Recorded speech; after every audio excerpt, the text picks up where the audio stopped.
Families who have experienced police violence called for justice today outside Governor Tim Walz's home in St. Paul.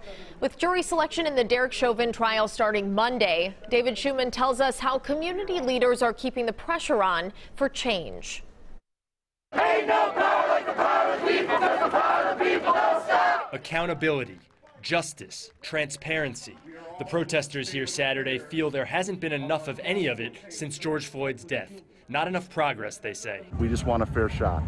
We want a fair shot without having our hands tied behind our backs, a boot on our neck, or a gun to our children's head or our own head. That's all we want. Some of the demonstrators had a message, too, for people who dismiss their concerns of systemic racism. You have to have compassion. You have to feel what these people are feeling. And if you can't, don't call yourself a good person. You need to realize that people are hurting. People have a right to feel the way that they feel. For Brandon Tulloch, that right also goes for reacting to a verdict in the Derek Chauvin trial. One of the speakers said, quote, "It won't be business as usual if there's an acquittal."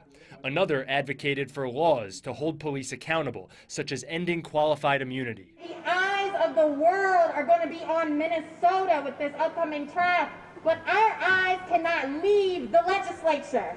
Our eyes cannot leave the Capitol. The plan for these protesters is to be in the streets of downtown Minneapolis during the trial. If you believe you are good, then stand up for the life and the safety of people of color in this country.